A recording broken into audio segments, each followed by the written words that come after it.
We got the 12 or so people in there. Yep, we have So I think we're 12 probably ready to so go if far. you want to start it up. Okay. Okay, so now let me navigate back to my slide. It's kind of tricky with the Zoom and the teacher if I'm not sharing my own screen. You know what I mean? Okay. So the very first thing that we're going to talk about is I'm not sure everyone's familiarity with Pear Deck, so I'm kind of going basic so that we can expand on all of that. But the very first thing that we're going to talk about is the Pear Deck sidebar. So when you open up your Google Slides, or for some of you PowerPoint, you can use the menu at the top, and then you can add in your Pear Deck options. And when you do that, this brings up this toolbar. So this gives you lots of different options. You can choose your student paced or instructor paced. Once you select start a lesson, you can go into the Pear Deck template library. They have tons, and they actually have professional artists who are doing all of these slides. So they'll also take some suggestions. They try to update something like every week, so check in there often. They have things that you can just grab for like a beginning to do a temperature check. They have things that you can do for an exit ticket at the end. And then they also have some kind of brain breaks and other fun things that are already done. One of the big focuses in the template library is on social emotional wellness. So there are lots of slides in there already about that. So then under that, these are the different capabilities.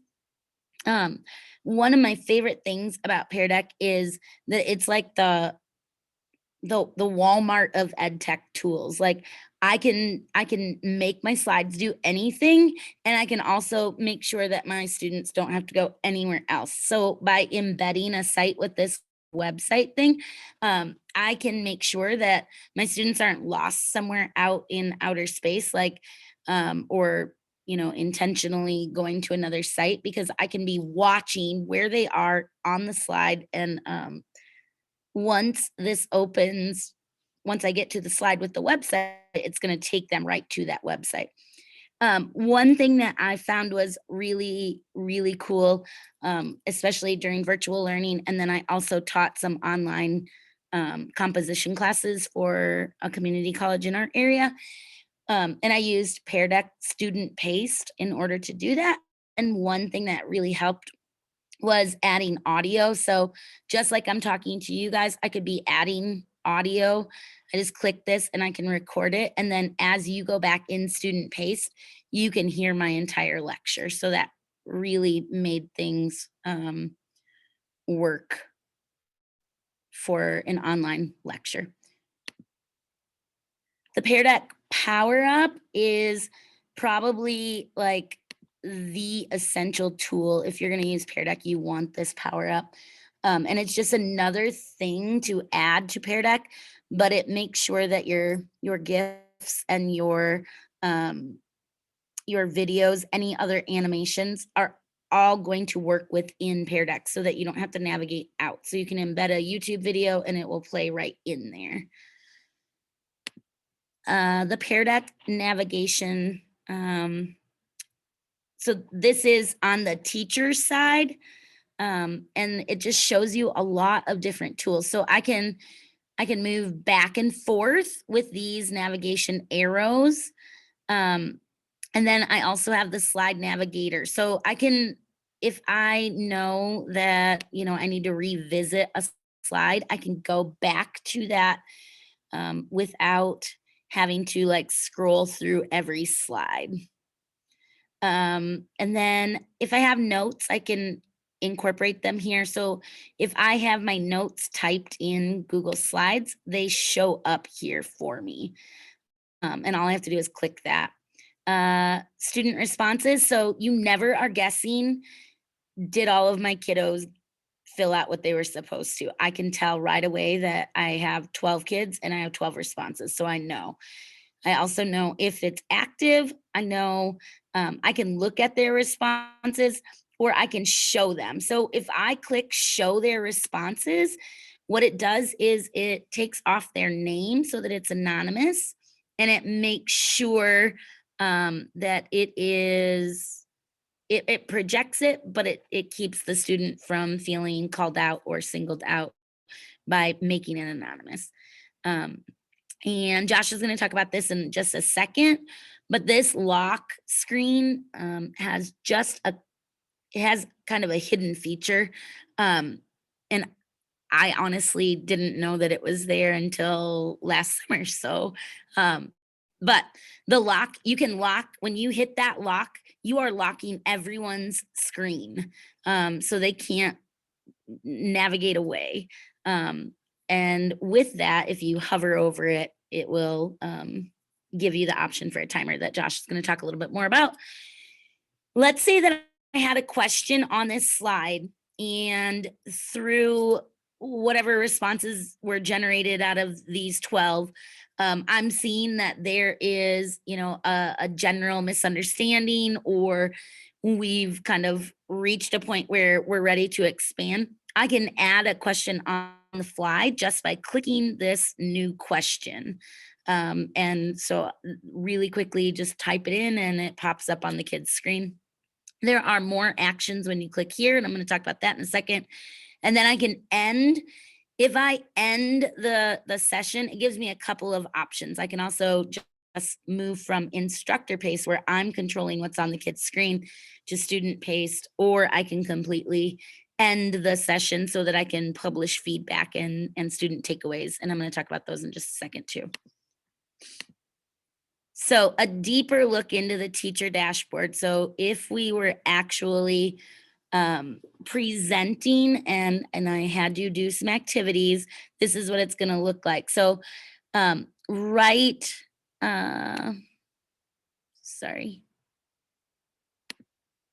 up here, I can change the view. So I can make it a grid. I can make it so that it looks how it does right now. And I can make it linear so that it just kind of fills the page. And then you can also look at each student. So right now, because I'm in the teacher dashboard, I can see the student names on here. But if I then decided to share, like I showed you on that last slide, then it takes their names off of that. Okay. So the student should never see this teacher dashboard. And that's something that Pear Deck really prides itself on. So one thing that I can do is, this is another little trick. You can star students' answers. And this really came in handy for me right at the beginning of this year. I had someone who thought that it would be funny, and thought because after I showed responses on my Promethean, that it was anonymous for me as well. They didn't understand that I could actually see names. And so I got kind of a nasty brain break picture. By using the stars, I was able to only show those that were starred, instead of having something that was inappropriate come up on the board. So I do recommend that you're using that teacher dashboard and kind of previewing, because there are people who will kind of push the limit. If you have a student who comes in late, you can always go right up here where it says open session login options. You can click that, and there's like an expandable arrow there that will make that bigger for you so that the student can join. The student roster, if you know you have 12 kids in your class, you can look here. I can't even read what that says. I need glasses, I guess. But anyway, you can see who or how many are logged in. This is where I was talking. You can switch from student paced back to instructor pace. You can also do that with the end button. Hey, Nicole, we just had a question about that starred. Where do you click to show only the starred? Can you just talk about that location? Like, how do you share only the starred? Yep. When you have some that are starred, it will show those first. So it'll automatically separate them for you. So if you leave something unstarred, it will not show it when you go to share student responses at the bottom. So like right down by the there you go. Thanks, Josh. Right down there, it'll only show the starred ones then. If you don't star any, it'll show all of them.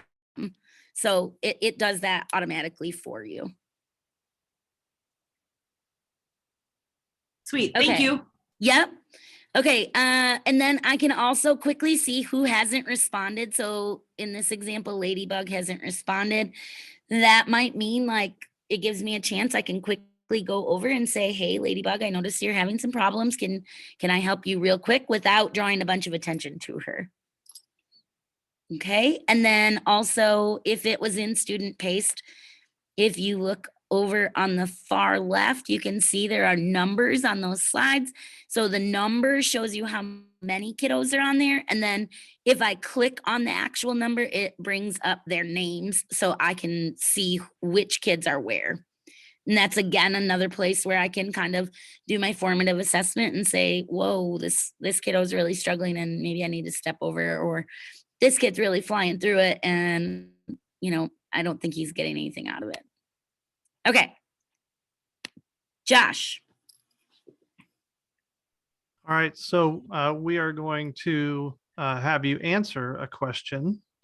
Which of these are true about the Pear Deck teacher dashboard? So this was more to kind of give you an example of what it's like to be a student. We just thought we'd throw in a couple of examples if you hadn't used some of these before. Some of these Nicole talked about, some of these have not. As she said, like we're using the teacher dashboard now. And so I can see the two people who have already submitted their answers. I see who they are. Now 3. So again, like I know how many kids should be in my class. And so I can wait. As Nicole said, I could see who hasn't answered yet, which is also great. So I could maybe position myself near their desks to see what's going on, which is awesome. So right now we have 9, 10 that have answered. I will not call out the 6 of you who have not responded yet. Stacy Beamer's one of them. But I mean, other than that, I will not call anyone out because I would not do that to anyone. We'll give you a little bit more time.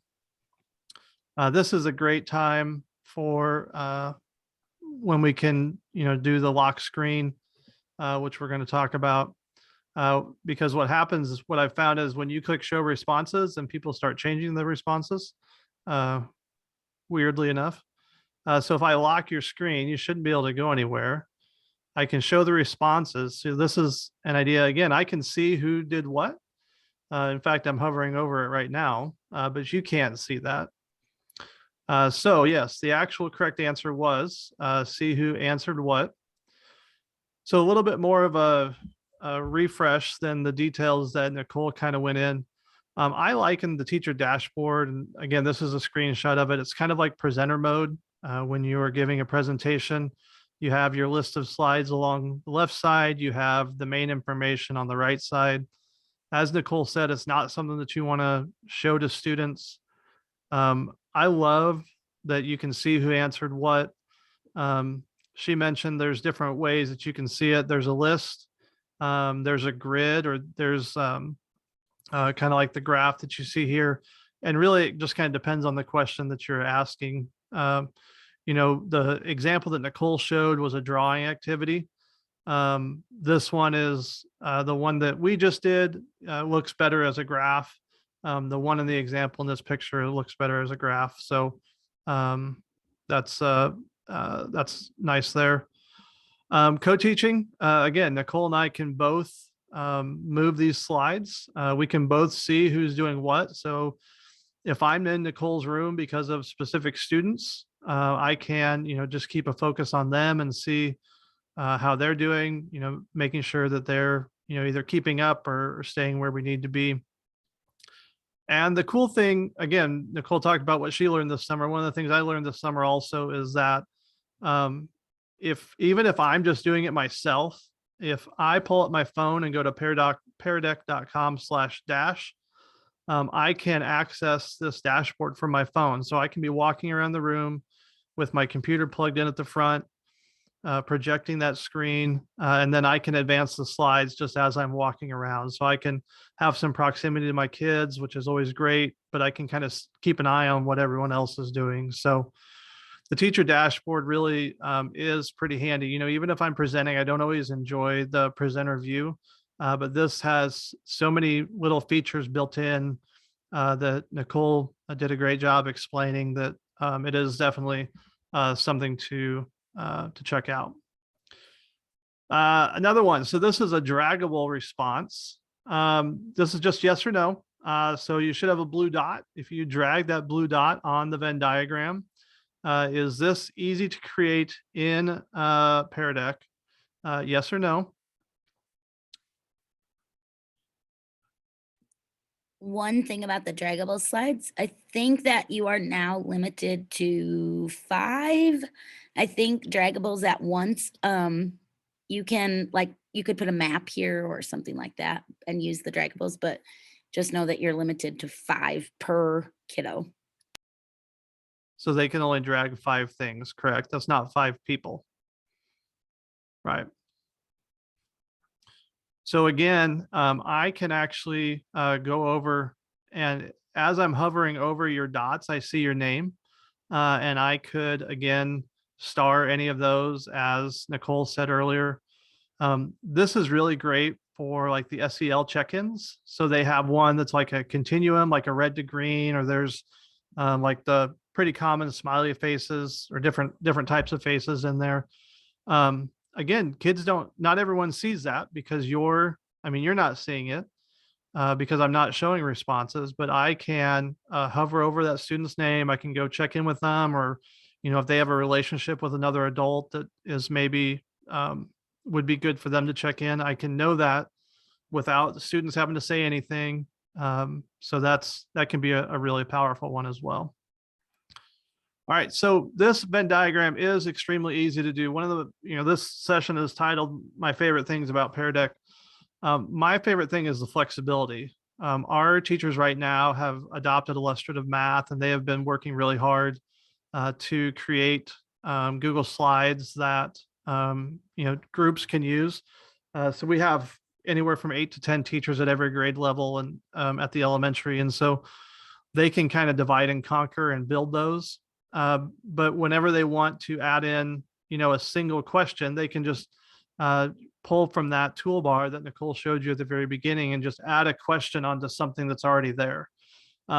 If they need it to be a Venn diagram, or in this case, a story map, those features are already built in. Those, you don't have to make those slides. That template library is extremely powerful.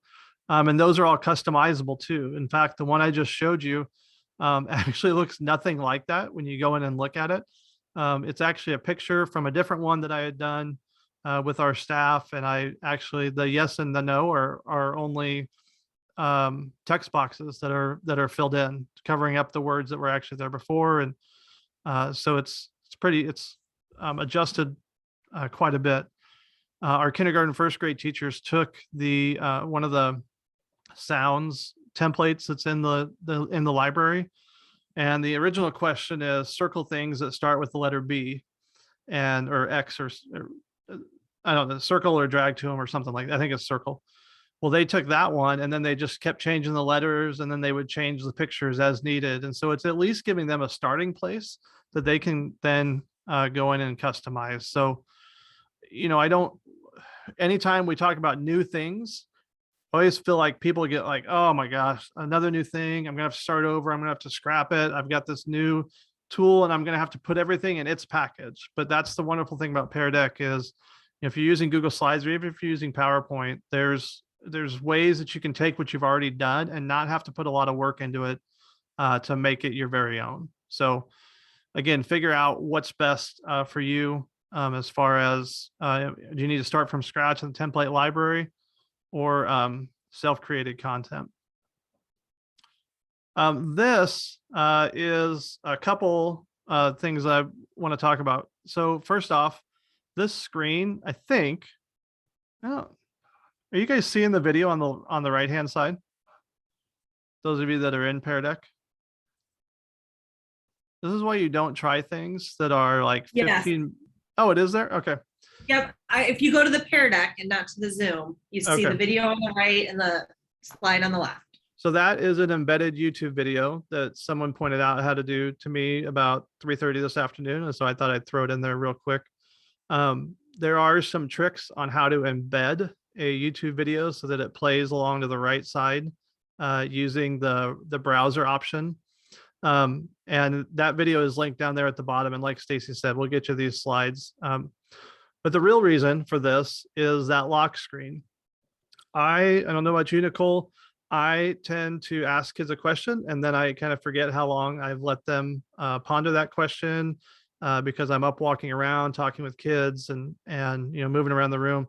So if you click and hold on the lock screen, you have 3 options. You have 30 seconds, 1 minute, and 3 minutes to give kids to answer whatever question it is that you are presenting to them. It could be draggable, it could be drawing, any of that stuff. And again, this is something that has always been there, but I never realized until I was at Pear Deck training this summer. So that just gives a countdown, and that YouTube video on the right will show you kind of what it gives you an example of what it looks like.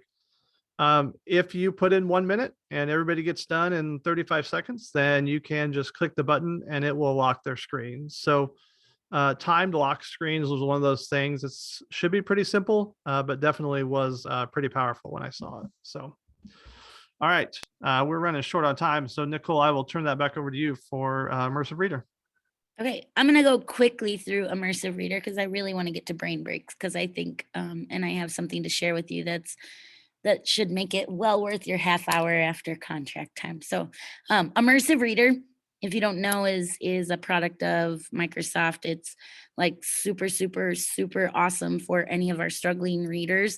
And Pear Deck has partnered with them and it's embedded and it's a free tool that we all have access to and all of our kids have access to.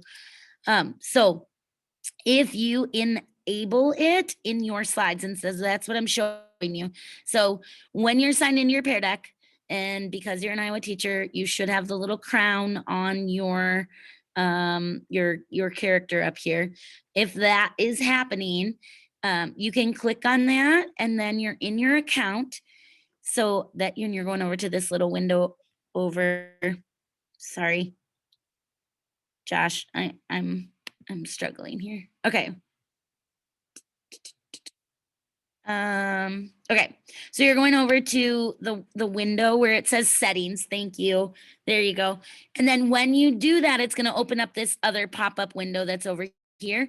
And so all you have to do is make sure Immersive Reader is on. So just toggle that switch, and then that will make it an option for anywhere that there's reading on your slides. Your kiddos can just hit that Immersive Reader and it will read it aloud to them. They can speed it up, they can slow it down, they can do whatever they want with that. So that's a super, super powerful tool. And even my high schoolers like to use that. Just make sure you tell them to bring headphones or you'll have 30 voices all going at once. Okay, this is my favorite part of Pear Deck.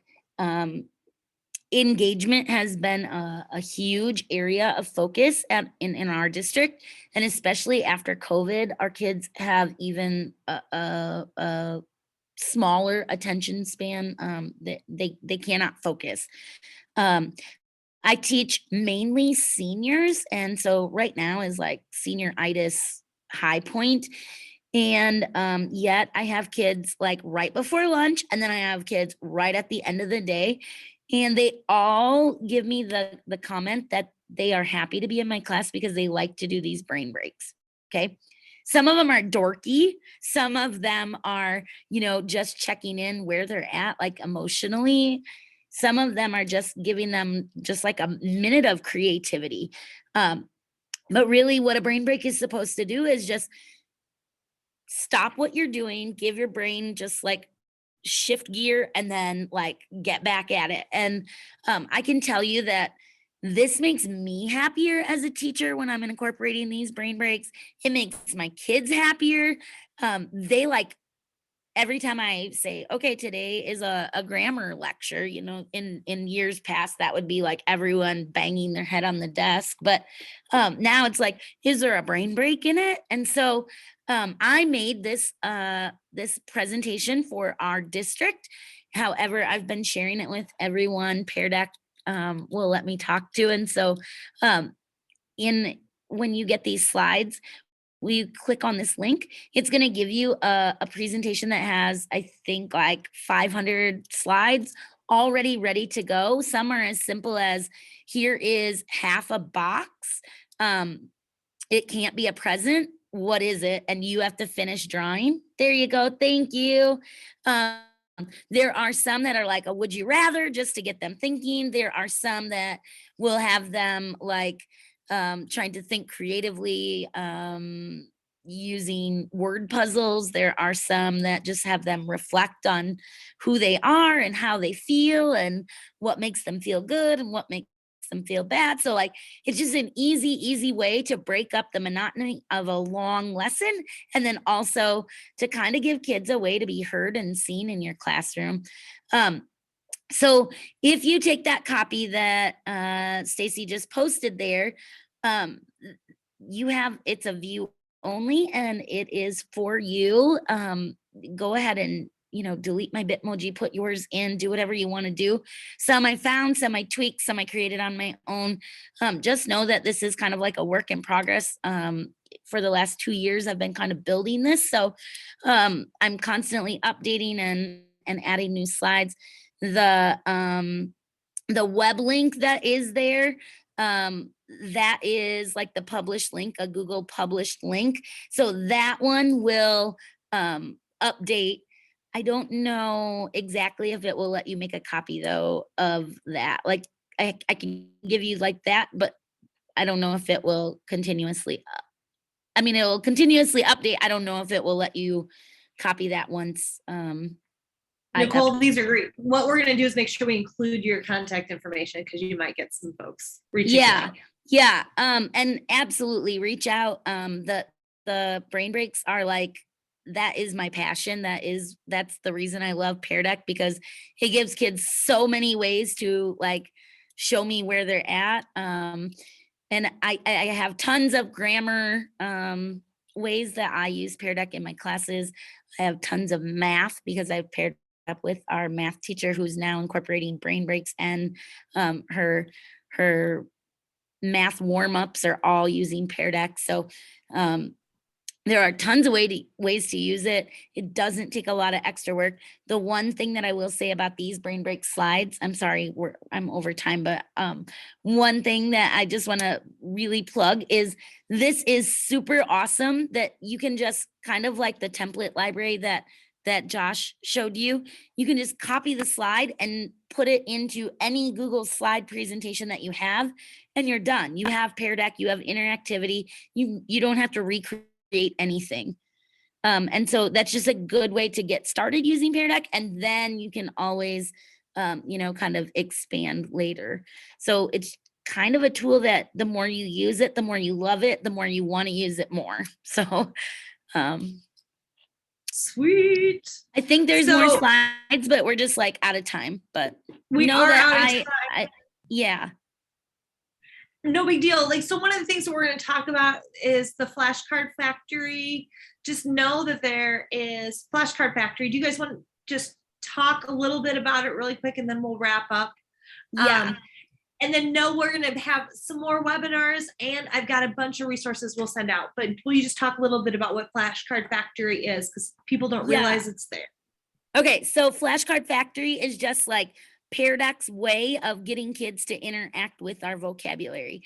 So the slide says it all right there, like VoDrab, like the memorize this vocabulary word, that those are days of the past. To VoFab. And what really is happening is kids get the word. So let me just progress to the next slide here. Super easy to start. You just make sure you're logged in and then hit Pear Deck vocabulary. And then you're going to, your list will come up like this. If I wanted to put in the word astronaut, okay, I type it in as my term. I hit the definitions button off to the right, and it pulls up the Merriam-Webster dictionary, and then it gives me definitions that are straight out of the dictionary. I can also type in my own if I want to. Then, sorry, I'm on the wrong slide again. So then what it does is it splits teams in, or your class into day and night shift. And if you've ever worked in a factory, you know this is real life. It makes them compete like day shift versus night shift and who's doing the most work. And so one thing that works really well with my struggling readers is I make them make sure that it has proper punctuation, it's a complete sentence, all of that stuff. And then we vote as a class. Like, did the sentence, because they'll see the definition. One student will be drawing an image to represent that vocab term. One student will be writing a complete sentence to represent that vocab term to help them remember. And then it makes a flashcard for them after. But the day and the night shift, we make it a competition. It has to like really wow the whole class. And then we give it a thumbs up. So then it goes into our set. If we give it a thumbs down, it gets rejected like a real factory. And then you can print it. You can save it as a PDF and just email them out, or you can export it to GimKit. And for those of you who don't know, GimKit now is free, and there's tons of like, I don't know, there's a fishing game on there, and there's kind of an Among Us game. And so any of the featured games are free, and it's just another way to get kids to practice their vocab. And it's so fun. Like, I love playing it with them. So. Awesome. So Nicole did put a bunch of slides to show you how to get to Flashcard Factory, and we could almost do a whole half hour on Flashcard Factory and showing how to use it, and just getting ideas on how it is being used. I want to thank Nicole and Josh for sharing with us today. What we are going to do is follow up with an email to you guys. The slide deck that they used is now linked on the flyer that you registered from, so feel free to take a look at that. This recording will be linked there too, and I'm going to follow up with the link to the recording and to the slide deck for all of you. And also just ask for some feedback if these little webinar nuggets were good for you. Is the time good? Would you like to see more of that? And then also, if you have questions about Pear Deck, feel free to reach out to your AEA digital learning consultant, or reach out to me and I can get you in touch with somebody to help you. Thank you so much for attending. We had people stay overtime, so especially after a long, cold day. Thanks so much. Thanks, and we'll everyone. stay on. Thanks again, Nicole and Josh. Yeah, I'm really sorry I went over, guys, but if you couldn't tell, like, Pear Deck is my passion. Like, I just love this tool. You're too excited about it, Nicole. You would think I work for them or something, but I don't. I really don't. They didn't pay me to do any of this. Thank you.